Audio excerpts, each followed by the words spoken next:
Rising waters clinging to debris. In Punta Gorda, boats carried by the storm surge left on lawns. Hurricane Milton also spawning 126 tornado warnings across a wide swath of the state.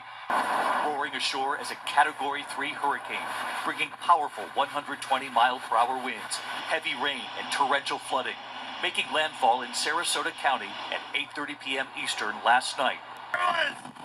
Transformers exploding, streetlights crashing, a tree coming down through the roof of this home. In downtown St. Petersburg, trees toppled by the hurricane. The roof of Tropicana Field, home of the Tampa Bay Rays, shredded, parts of the roof ripped off. It was a horrific sight in the rising waters. Oh, that was a big alligator just threw our tires! An alligator emerging from the floodwaters, biting at this car's tires. I've never experienced any kind of floods. We've had earthquakes, right?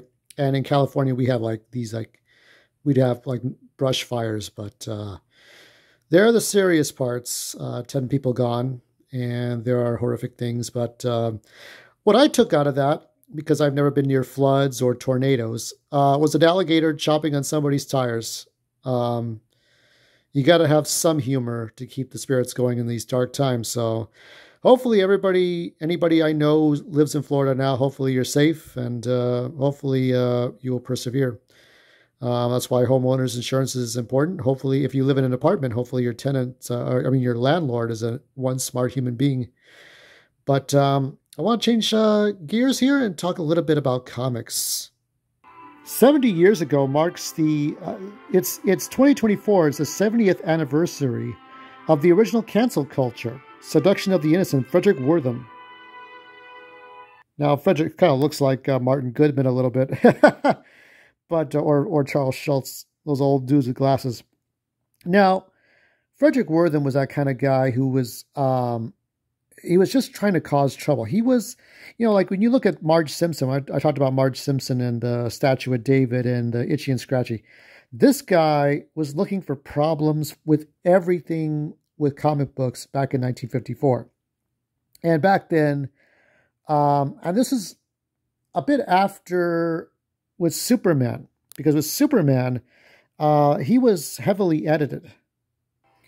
So you go back, this is the original comic book. Actually, this is a wall display, but Action Comics #1. And you go forward in time through 70, 80 years of comics. And Superman was edited to not be a killer. So he used to kill and be like whatever. So the editors, the people in charge, the cigar chomping moneymakers, they wanted Jerry Siegel to tone down Superman so he doesn't kill, because he has superpowers, and he's wearing the red cape, he's wearing the colorful outfit, so he doesn't do this.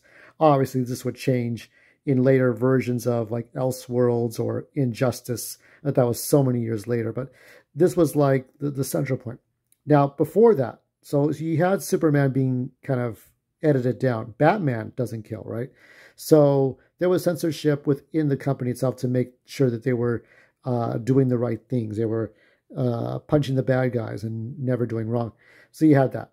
It may not have been realistic on a sense, like Zack Snyder would argue, but you had that edited down version. Now, up until Frederick Wertham, comic books did whatever. They just kind of like people died, or there was mutilation, or there was something going on. And after that happened, then there would be a censorship with the Comics Code of Authority, which had lasted for a long time. And I think maybe not until maybe 20 years ago, I think it had been gone. But let me see if I see it on here. Yeah, you can see the Comics Code of Authority on this one. This is Earth X. This was 1999. So let me see. You don't see it on the newer ones, because I think things have changed a lot since that Comics Code of Authority. Many of you may remember, you remember Stan Lee, and you remember Spider-Man. There was an issue where Spider-Man is dealing with drugs and overdose, and the message and the moral was that it was telling people to get off the narcotics and the powder and the angel dust and the PCP, but he had to remove the Comics Code of Authority for that. So to get a better context, I'm going to show you a couple of comic books here, and I will read to you a passage from the Marvel book, the 50th anniversary of Marvel. Okay. Dr. Frederick Wortham, a New York psychiatrist, was mad at comic books, and he had been so for years. With his long, narrow, bespectacled face and his high, thin voice, with a slight Teutonic accent, he did not seem the kind to inspire a mass political movement, but Wortham was driven by the desire to warn the public about the ends he saw around him, and he was impeccably persistent and extraordinarily shockingly successful with his one-man campaign. A specialist in the treatment of disturbed children and juvenile delinquents, Wortham observed that most of his patients read comic books, as well as children, without problems did as well. He claimed to have determined that comic books were surely detrimental to mental hygiene, quote, end quote, and that they encouraged children to commit crimes. Armed with the cause, Wortham embarked on a campaign of lectures, public statements, and magazine articles that culminated in 1954 with the publication of a provocative and sensational book, Seduction of the Innocent. Wortham's compendium of rabble, rousing half-truths, scared the hell out of a lot of parents. Today, comic books fans with a sense of irony consider this diatribe to be classic wrong thinking and unintentional humor. But at that time, people were scared out of their damn minds. They didn't know what to think. Wortham's major targets were the violent horror and crime comic books that, in fact, were not appropriate reading matter for younger kids. But at Wortham, every comic was a crime comic. Quote, Western comic books are crime comic books, end quote, he wrote. They describe all kinds of crime, end quote. War comic books, he claimed, were just another setting for comic book violence, quote, end quote, as if the books had inspired the war rather than the other way around. Even funny animal comics might corrupt toddlers. Ducks shoot atomic rays and threaten to kill rabbits. Wortham found superheroes especially objectionable, as he told the Senate subcommittee to investigate juvenile delinquency during his testimony in April 1954. Quote, they arouse in children fantasies of sadistic joy in seeing other people punished over and over again. This is like Itchy and Scratchy, or maybe like Tom and Jerry. While you yourself remain immune. We have called it the Superman complex, end quote. Wortham also preyed on, what did he prey upon? He preyed on the public's prejudice against homosexuality by suggesting that certain superheroes were sexually involved with the teenage sidekicks. If Batman were in the State Department, he would be dismissed. So, Denny O'Neil once talked about this. Not even love comics escaped Wortham's wrath. He warned that they might lead to child prostitution and that perverts congregated around stories that sold comic books looking for kids to corrupt. Seduction of the Innocent repeatedly emphasizes sexual depravity, probably because Wortham knew the topic would inflame his readers. He complained about comic book drawings of protruding breasts and condemned Atlas characters like Millie the model and Nellie the nurse, asserting that they inspired girls to stuff their blouse fronts with tissue paper. Wortham's almost absurd moment came when he represented a greatly enlarged portion of a comic book panel to emphasize a shaded area of one male's character's shoulder.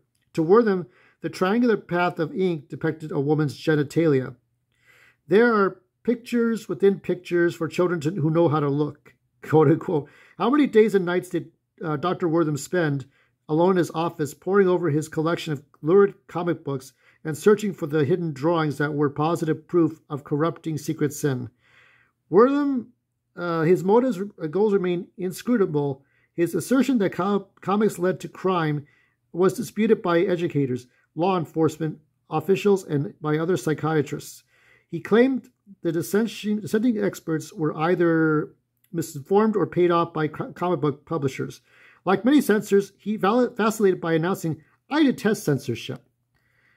So he detests it, and then advocating a law of ordinance against crime comic books. Whatever he might have intended, he set off a force that nearly killed comic books completely.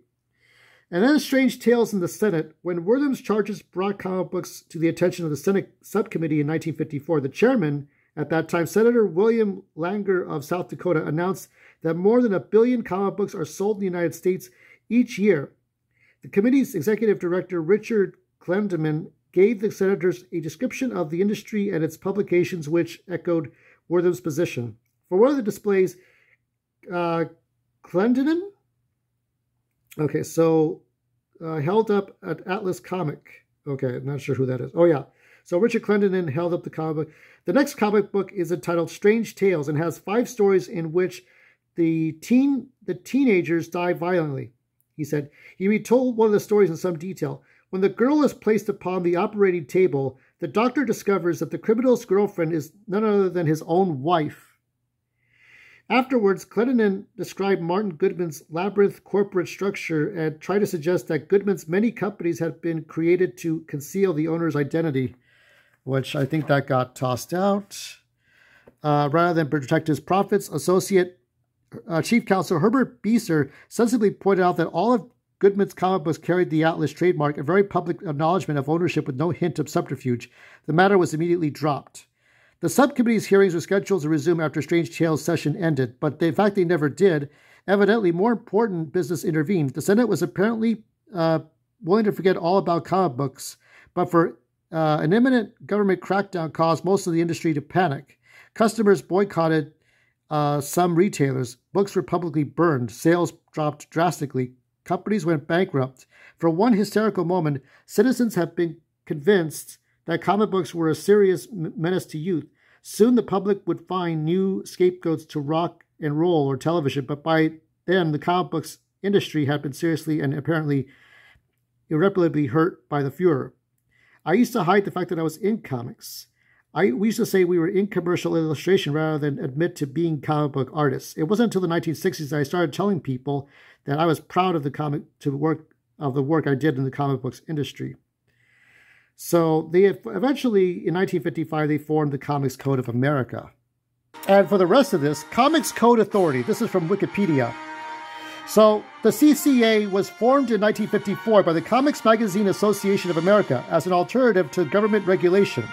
The CCA enabled comic publishers to self-regulate the comic content of comic books in the United States.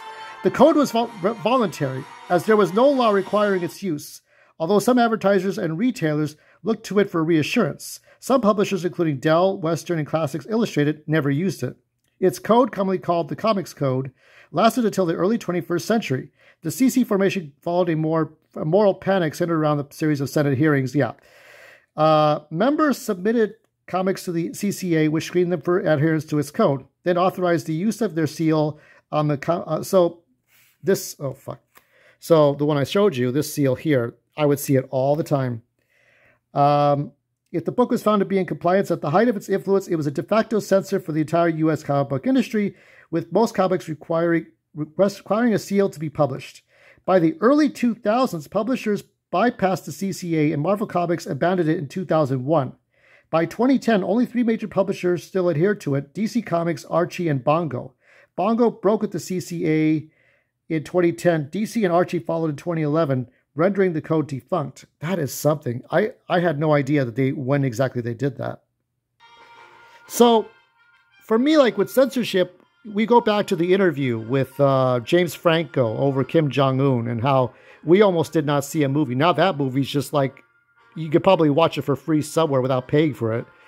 But it was like censored 10 years ago. And other things that were censored, like they almost censored video games. Remember our good old Hillary Clinton? Everybody wanted Hillary Clinton over Trump. But Hillary Clinton almost got rid of video games with her censorship. With, what's his name? Lederman? That guy passed away. What is it we called it? Al Gore, sore loserman? Yeah, sore loserman. Yeah, that's it. So yeah, Democrats, other people tried to get rid of video games. We have an ESRB rating, which I think is still in effect. I think we still have the ESRB rating for video games. It's funny that Frederick Wortham really didn't focus too much on movies more than or video games, but video games were not even a thing yet. We still had pinball. I guess you could have gone after pinball tables, but that wasn't the thing yet. So comic books have been around such a long time. So I never even knew. I knew that I could see that the stamp was gone. But when I was a kid, we had that Comics Code of Authority. And so it was something that, was saying, well, we're not doing anything wrong. This is the content. Now, what Marvel had done, and I don't know if they still do it, is that they have their own rating system. And I don't know if they still use it today. But I have it in later issues of Paradise X, like Universe X, Marvel Comics, is that they would have like a PG-13, rated R, kind of like, is this appropriate? DC Comics have Black Label series. I think the real reason is because comic books are kind of sort of dwarfed by the internet, by YouTube, by mobile games, by, not BUI, but by them, okay, by movies, interactive movies, holograms, TV shows, web series, whatever is fastest, whatever gets to you faster, fan games. Comic books are sort of on the back burner, on the back of the bus sort of ranking now. But 1954 was a different animal. And I have to think, in a different universe, if comic books were more, if Superman said fuck, right? Or Batman said motherfucker back in 1939, 1940, and there was, sexuality and pornography or soft porn, or if there were children getting mutilated and you actually saw the mutilation, I think Frederick Werther probably would have been the president of the United States. He probably would have been the vice president or president. He probably would have been the Speaker of the House. Frederick Werther would have been a god among the Christians, It's like, what are they doing, these comic books, right? But if you know your comic books back then, they were very tame.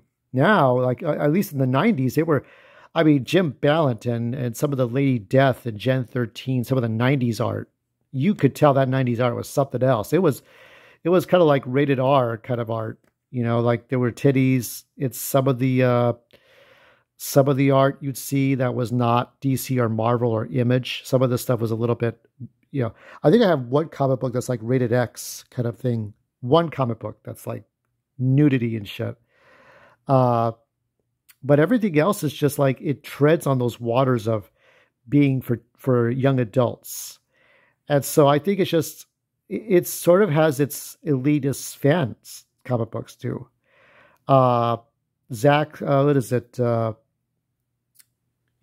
Comic books with your boy Zach. He really gets into all those content with, what is it? Gail Simone. Gail Simone's a big fat bitch. There are people on the woke left. The new Warriors weren't going to cut it. Lobo, the Last Asgardian was not going to be woke or completely metrosexual or whatever they were trying to do with him. So they went back to the old formulas. So some things work and some things don't. But I will proudly say that I liked collecting comic books. The reason I don't collect anymore is because I kind of got bored of it. I kind of got bored of the comic books. There was nothing really left to collect. So it sucks, but there you go. And so it's been 70 years, and we are in the middle of a different kind of censorship now with whatever you say online. Forget comic books. The new censorship is whatever you say or do online on different platforms. You get censored. So just remember, happy uncensorship year, 70 years. And without the Justice League, you would never have had the Marvel Cinematic Universe. And Kevin Feige would have been like wrapping Subway sandwiches at Subway, okay? Kevin Feige, the manager at Subway, if it was not for Justice League. Take care, everybody.